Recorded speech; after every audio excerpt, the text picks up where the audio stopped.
y con entender que la justicia o la igualdad no se construye solo con la reposición material. Pero acá me parece que es algo en el mismo sentido, ¿no? Quiero decir también otra cosa. A lo mejor tiene que ver con lo que dice Flavia.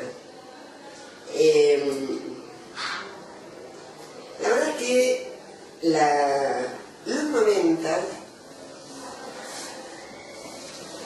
la década neoliberal y de cristalización de la justicia más flagrante en nuestro país, en el campo educativo fueron acompañadas por una producción de conocimiento técnico, tecnocrático, muy importante.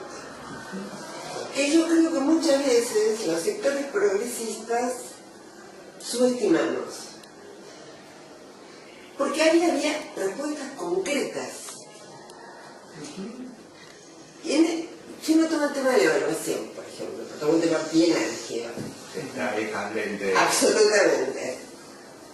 La verdad es que los 90 inauguran el tema evaluativo de un modo, no es que no existía evaluación educativa, por supuesto siempre que existió, pero en términos más de evaluación de los sistemas, etcétera, el modelo chileno fue, la verdad es que Chile tiene años de acumulación de un desarrollo de un conocimiento impresionante. Ahora bien, nosotros discutimos el criterio de evaluación, lo discutimos fuertemente.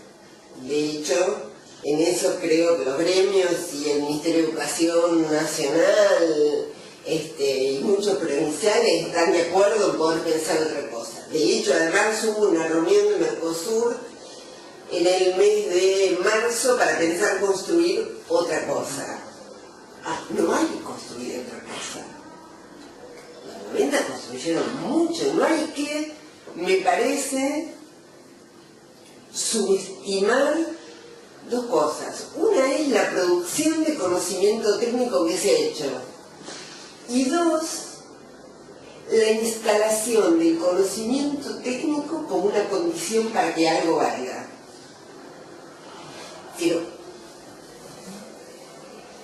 vos querés contar un programa o querés contar algo que hacer en la escuela y te preguntas cuál es el resultado. En un sentido que es casi como fundante de cualquier... Claro. En ese sentido hay alguna investigación que muestra cómo las nuevas políticas, en el sentido de las desarrolladas 90-2000, son políticas intensivas en la producción de conocimiento. Entonces, me parece, nosotros pudimos avanzamos en la crítica, hemos construido condiciones más justas, ahora hay algo del conocimiento técnico que se está construyendo sobre la marcha. No tenemos ni las décadas ni los recursos acumulados del Banco Mundial, del BID, etcétera, etcétera, que han hecho una parafernalia como es PISA, los múltiples sistemas de evaluación que hay en Brasil, que hay en Chile, que hay en Perú, que hay en México. ¿Por qué no hay en Argentina todavía? Es interesante esto porque pienso que una parte de las tensiones y del debate que van generando adentro de las escuelas, las políticas de inclusión, de igualdad, tiene que ver con los dilemas que se le presentan a los docentes dentro del aula. Porque hemos tenido que trabajar, por ejemplo, con muchos docentes donde parte de su planteo tendría que ver, a veces uno quisiera hacer como una formulación, digamos, así hasta un poco provocativa, tendría que ver con que a más inclusión educativa, más bien justicia didáctica, aparentemente, más o menos, ¿no? O sea, trabajar con esos chicos que estaban destinados a no estar en la escuela, hace que dentro del aula, ahora el trabajo de enseñar termine desfavoreciendo a algunos. Digo, eso no es inclusión. Por lo menos como sensación por parte de los docentes, ¿no? Sí, yo diría, incluir un pibe en la escuela es incluirlo en los procesos de enseñanza.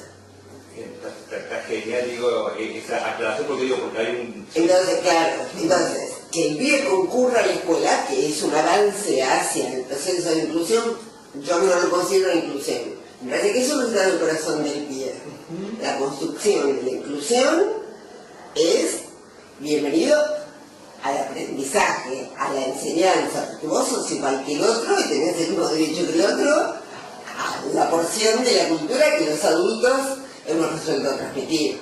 Ahora, por supuesto que eso, la inclusión, la llegada de otros pibes a la escuela implica desafíos muy importantes para que sea una efectiva inclusión. Entonces, voy a ponerlo en otro terreno, porque es un terreno que a mí me preocupa muchísimo. En Argentina, en este avance de los derechos, y un avance muy importante que ha sido la obligatoriedad del nivel medio, que ha expandido de modo notable las tasas de matriculación en el nivel superior, llegan al nivel superior chicos con recorridos escolares heterogéneos. Muchos de ellos han hecho, como dice Gabriel Keller, un recorrido en una escuela de baja intensidad. Muchos de ellos, de alguna manera, podríamos decir, son hijos del 2001. Se criaron con padres desempleados, con una desorganización en la casa muy importante. Ahora, esos chicos les hemos abierto, creo yo, muy responsablemente en esto de avanzar en la construcción de la justicia el nivel superior. Ahora, estaríamos estafándolos y estafándonos respecto a la construcción de la justicia si creyésemos que la universidad de élite, que se enorgullece además de ser una institución de élite, va a recibir a estos pibes en el mismo formato y de la misma manera que funcionaba 100 años atrás, y con eso vamos a estar haciendo una inclusión en el nivel superior. Eso no es inclusión en el nivel superior. Tampoco quiere decir que, por supuesto, que tenemos que hacer una institución distinta para ellos, pero lo que digo es que ahí hay algo, un lugar más de los desafíos que este tiempo nos presenta en términos no solo políticos, sino de construcción pedagógica para que esto de la justicia y de la inclusión sea efectivo. Sobre todo porque hay como muchas preguntas genuinas que tienen como respuestas no necesariamente contrapuestas, pero respuestas necesarias de poder atender. Hay algunas preguntas que se derivan de los procesos de inclusión y otras que se derivan de la decisión de hablar de ciertas cosas en la escuela que antes no se hablaba. Y eso también genera tensiones al interior de la escuela y en el momento de pensar en la enseñanza, porque hay temas de enseñanza que de repente se vuelven controvertidos, hablar sobre el pasado reciente. No, pero es un buen ejemplo. Cuando el Estado Nacional decide recolocar en la agenda el debate por el pasado reciente y la construcción de memoria, verdad y justicia, muchas escuelas donde este ya están haciendo un tema, pero a cargo de los docentes que tenían esa iniciativa, que el Estado lo tome, funciona como un respaldo.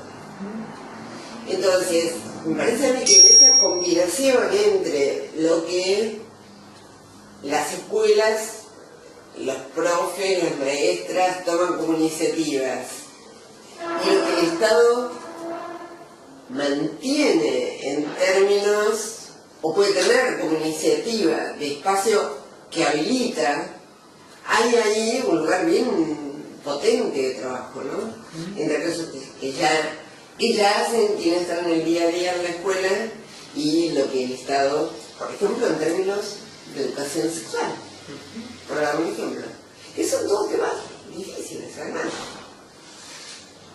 En este texto de vuelta de la apuesta por la igualdad, vos decís, bueno, la enseñanza tiene algunos desafíos, la cuestión de alojar, reconocer la diferencia. ¿Cuáles te parece que son los desafíos de la enseñanza? O en todo caso, ¿cuánto de esos que seguramente es necesario sostener requiere lo mejor de otras cosas más para pensar 10 años después?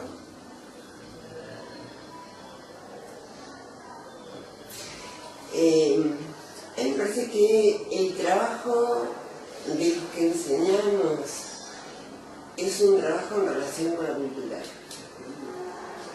Es un trabajo en relación con la cultura y es un trabajo sobre el cual tenemos que ser conscientes de la arbitrariedad de qué porción de la cultura transmitimos y cómo la cultura que transmitimos nos neutra. Entonces, si la hipótesis de que ciertas condiciones,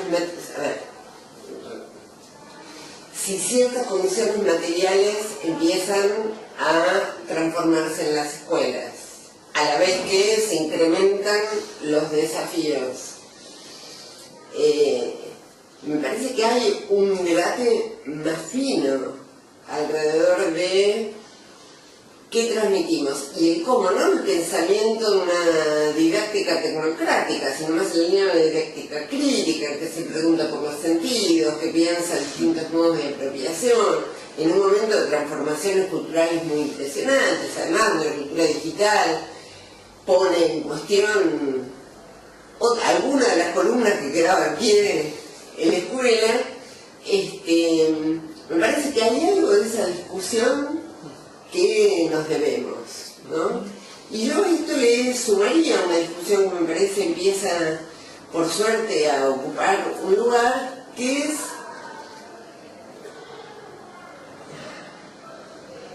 discutir algo de la arbitrario cultural, ¿no? Entonces, ¿qué significa hoy pensar la descolonización de los saberes? ¿Qué significa incluir saberes ligados a nuestra región? Nosotros tenemos una formación docente, acabo de terminar un trabajo, una formación docente en el Mercosur que en ningún caso incluye el pensamiento latinoamericano. Claro. Entonces, vivimos un momento diferente a América Latina, nos estamos planteando, y me parece a mí, nada, un sueño, ¿no? Poder plantearnos un espacio latinoamericano diferente, que me parece tiene que incluir el reconocimiento de los saberes y de la producción particular de saberes que tenemos en la región. Y esto es un tema sobre el cual todavía no empezamos a hablar. Hace poquito en la inauguración de la UMED vino Lula. La UMED es una universidad donde estoy trabajando, que es una universidad de un sindicato, del sindicato de encargados de edificios. Primera universidad de un sindicato de América Latina. Vino Lula a inaugurarla junto con nuestro presidente. Y en una reunión previa al acto de inauguración,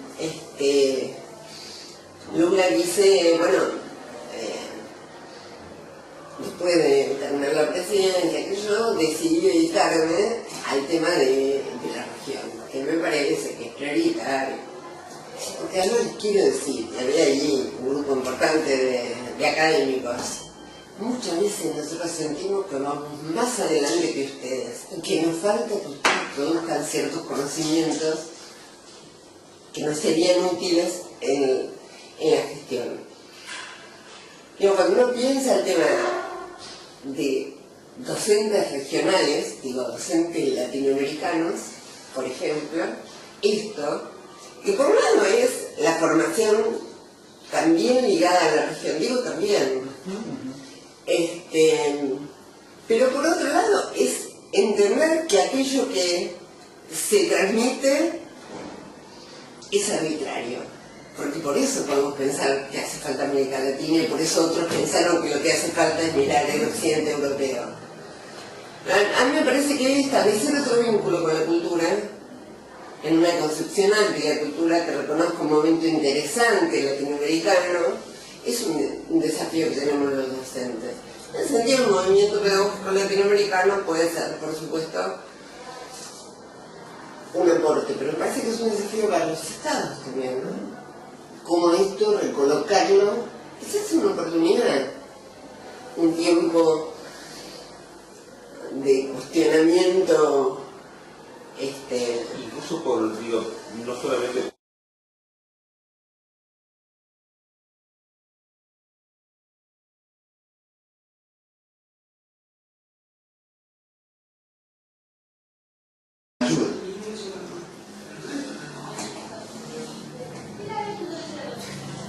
La experiencia de lo que nosotros recogemos en las distintas investigaciones, lo que muestra es que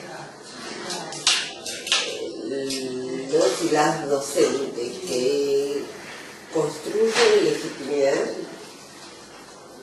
o que tienen legitimidad en la construcción in situ,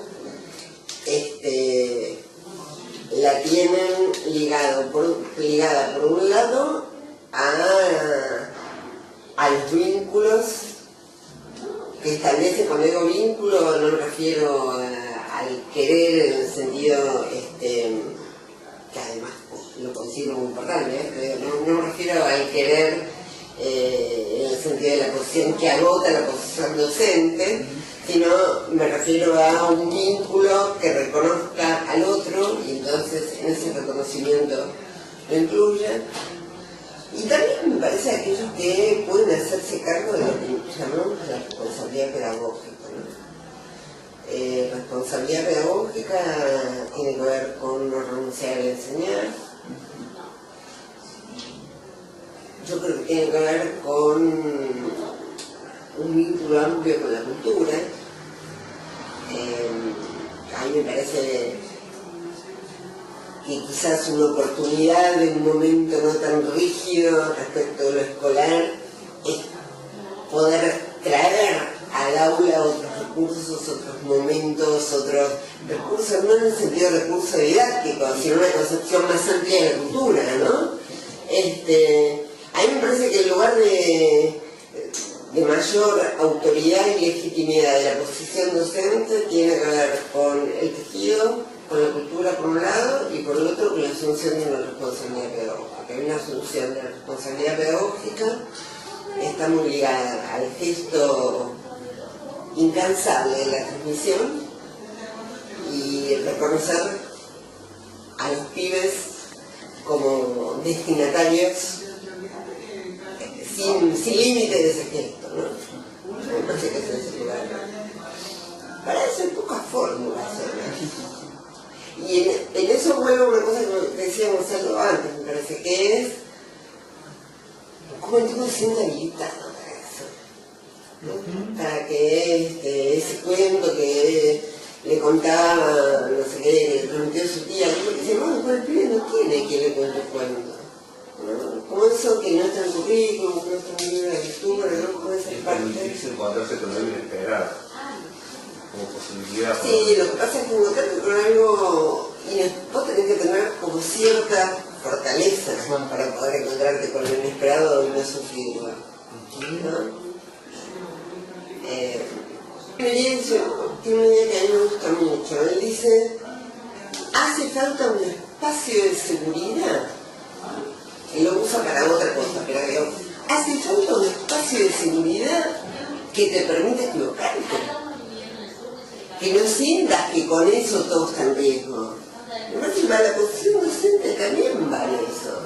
La posición docente se construye en relación, no es una posición fija hoy.